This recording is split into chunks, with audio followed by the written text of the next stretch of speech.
Eu vou começar abordando os tópicos iniciais, que é a filosofia da moral e a dignidade do indivíduo. Immanuel Kant desenvolveu uma filosofia moral baseada na razão e autonomia, defendendo que a ética deve ser universal e independente de interesses particulares. Ele argumenta que a moralidade deve ser universal para todos e respeitar a dignidade de cada pessoa, rejeitando uma ética baseada em consequências. Para Kant, cada indivíduo deve ser tratado como um fim em si mesmo e nunca como um meio para outros objetivos. O imperativo categórico. O princípio central da sua ética é o imperativo categórico. Ele orienta a ação moral por meio de regras universais. E segundo esse princípio, devemos agir de acordo com as máximas que poderiam se tornar leis universais, garantindo que uma ação seja moralmente correta se ela puder ser aplicada a todos os indivíduos sem nenhuma contradição. A liberdade externa e a autonomia. Kant distingue entre liberdade externa e autonomia. A verdadeira liberdade não é fazer o que se deseja, mas agir conforme a razão e princípios morais universais. Já a autonomia significa que o indivíduo deve seguir normas morais que ele reconhece racionalmente como corretas, enquanto a liberdade externa diz respeito à possibilidade de agir sem coerção, desde que respeite a liberdade dos outros. A doutrina do direito. Para Kant, existe um dever universal baseado nas leis morais e que deve ser submetido ao cumprimento das leis em qualquer situação racional. O ser humano ou qualquer outro ser racional deve cumprir a lei baseada nas leis morais. Baseia-se na ideia de que o direito é natural e racional e que ele sempre preserva a liberdade, Kant sempre preservava a liberdade. Ele acreditava que o direito deve ser rígido por princípios como de avaliação, tanto como de execução. Ele também acreditava que as pessoas tinham que passar por um estado de natureza em que agem com egoísmo, para um estado civil, que é a vida regulada pela lei. Direito público e direito privado, que para Kant distinguia do direito positivo e do direito natural. Kant defendia que o direito e o Estado eram elementos de pura prática, não em elementos antropológicos. Ele também acreditava que as ações feitas pelo direito público eram essenciais para que o direito privado tivesse realidade. Kant defendia que a liberdade é central para a moralidade e a política, sendo a capacidade de agir com razão e respeitar também os direitos dos outros. Então, assim, ele propôs uma república constitucional, onde a sociedade civil era regida por leis justas e universais, garantindo a liberdade, igualdade e também a segurança dos indivíduos. Kant viu o direito público como um sistema de leis aplicáveis a todos, fundamental para a proteção dos direitos humanos. Quanto ao direito de resistência ou revolução, Kant era contra, pois ele acreditava que mudanças políticas deveriam ocorrer por meio de reformas dentro de um sistema legal, sem recorrer a violências, caos ou coisas desse tipo. Isso está relacionado à sua visão de Estado, onde as instituições e as leis são fundamentais para a ordem pública e a justiça. Em resumo, Kant via a liberdade como uma base para uma sociedade justa, onde os indivíduos deveriam viver sobre uma constituição republicana que respeitasse seus direitos e acreditava que a resistência ou a revolução não eram soluções legítimas para os problemas políticos. Estado liberal. Kant, assim como Rousseau, rejeita o dilema de Hobbesiano, entre liberdade sem paz ou paz por meio da submissão ao Estado. Ambos tentam unir a liberdade e o Estado através do conceito da autonomia, onde as leis dos soberanos são as leis que devemos nos impor. Porém, eles se diferem. Kant defende o liberalismo, enquanto Rousseau defende um Estado democrático. Rousseau vê a liberdade como um eu coletivo, enquanto Kant fundamenta a autonomia na liberdade negativa. Para Kant, o Estado é um meio necessário para a liberdade dos indivíduos.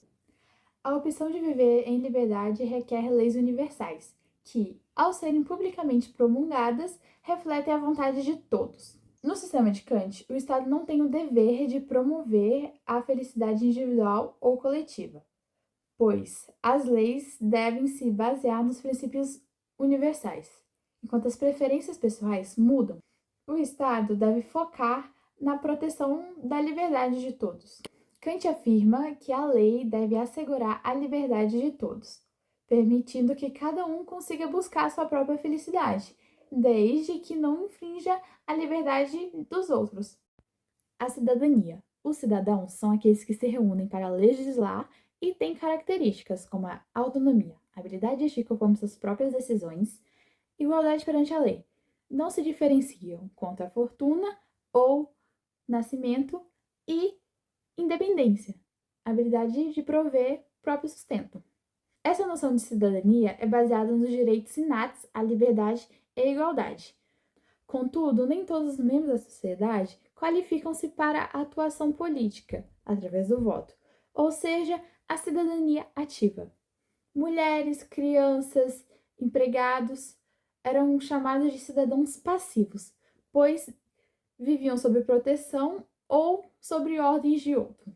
Kant busca solucionar essa contradição ao reafirmar a liberdade, só que com uma nova abordagem, onde a liberdade seria interpretada como a liberdade de oportunidades. Por último, Kant afirma que as leis atuais não podem estar em desacordo com as leis naturais à liberdade e igualdade. Essas leis garantem que todos tenham a oportunidade de passar de cidadãos passivos para cidadãos ativos. República. Para Kant, era a melhor constituição do ponto de vista do funcionamento da sociedade, independentemente de quem governa. O Estado pode ser monárquico ou aristocrático. O que importa é que seja republicano. A república se opõe ao despotismo, não à monarquia.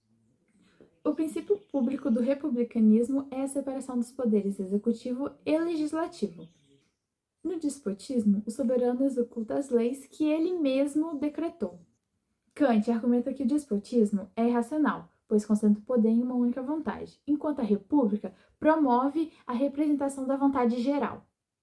Na república, as leis devem manifestar a vontade do povo, e cada indivíduo tem os seus direitos garantidos. A autonomia do Estado requer que a esfera pública não seja influenciada por interesses particulares.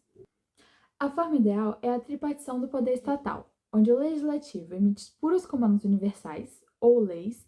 O governante, ele está submetido às leis, não pode legislar. Ele executa comandos gerais, em situações cambiantes, por meio de decretos ou regulamentos. O judiciário aplica a lei em casos individuais após o julgamento pelo júri. Kant se opõe à revolução. Considera, portanto, a constatação de imperfeições constitucionais e o dever de aperfeiçoar as constituições no sentido republicano. Kant fala que reformas devem ser feitas por meios legais pelo soberano, mantendo a estabilidade da Constituição. A filosofia da história como o progresso da humanidade. Como o próprio subtítulo já nos diz, Kant entendia a filosofia da história como um indicativo do desenvolvimento da sociedade, tá bom? A história como um indicativo do desenvolvimento da sociedade, tá bom? Ele chama muita atenção também, ele fala que são fundamentais para que uma sociedade evolua a racionalidade, a razão e a moralidade, tá? A moral contida no indivíduo, beleza? Ele nos traz uma visão sobre as grandes revoluções que aconteceram na história, como, por exemplo, a Revolução Francesa, a necessidade dessas revoluções. Segundo Kant, o indivíduo ele alcançaria a sua liberdade, a sua autonomia com essas revoluções fundadas em princípios éticos e morais. Não dá pra gente ter certeza se de fato existiam esses princípios éticos e morais na elaboração, no acontecimento de fato mesmo dessas revoluções, mas Kant acreditava que seriam muito necessários, tá? Para que o indivíduo alcançasse a sua autonomia. Kant fala muito sobre a autonomia do indivíduo, né, e sobre a liberdade do indivíduo com relação à autonomia. A dialética kantiana da história. A humanidade avança por efeito da contrariedade das opiniões, dos interesses particulares e dos interesses nacionais. Ou seja, segundo Kant, a opinião das pessoas, elas devem entrechocar-se. Precisa-se também de um alargamento do campo do debate sobretudo público, tá? E só assim as pessoas conseguiriam evoluir dentro de uma sociedade, com esse antagonismo de opiniões, né? Enfim, de interesses. Então, Kant chama muita atenção para isso, tá? O progresso em direção à paz internacional contém em si um momento necessário da guerra. Então, principalmente naquela época, nos anos de 1700, as guerras elas eram muito frequentes, né? Os conflitos armados. Só que Kant, eu tenho uma frase aqui que diz sobre isso. A necessidade da guerra, né? Há aquilo que a razão poderia ter ensinado a eles desde o início. Então, assim, Kant diz que depois das guerras vai existir sim uma melhoria para a sociedade, para um dos grupos, mas que ela poderia ter sido evitada se ela fosse racionalizada antes, se as pessoas conseguissem ter essa capacidade, essa autonomia para raciocinarem um debate, por exemplo, entre os interesses, enfim, para que fosse evitado, assim, então, esses grandes conflitos que só trazem prejuízos, né, geram uma exaustão muito grande ali nas nações, né? Então Kant, ele enfatiza que poderiam ser evitadas isso se o ser humano tivesse adquirido consigo essa capacidade, essa autonomia para raciocinar, né, e decidir de forma ética esse conflito de interesses, ok? Já para finalizar, a Confederação dos Estados Livres e a Paz, relações entre os Estados nacionais. Kant, ele propunha uma comunidade jurídica internacional, ou seja, que os Estados se unissem, fizessem um pacto para que justamente esses grandes conflitos eles fossem evitados e que as pessoas conseguissem, assim,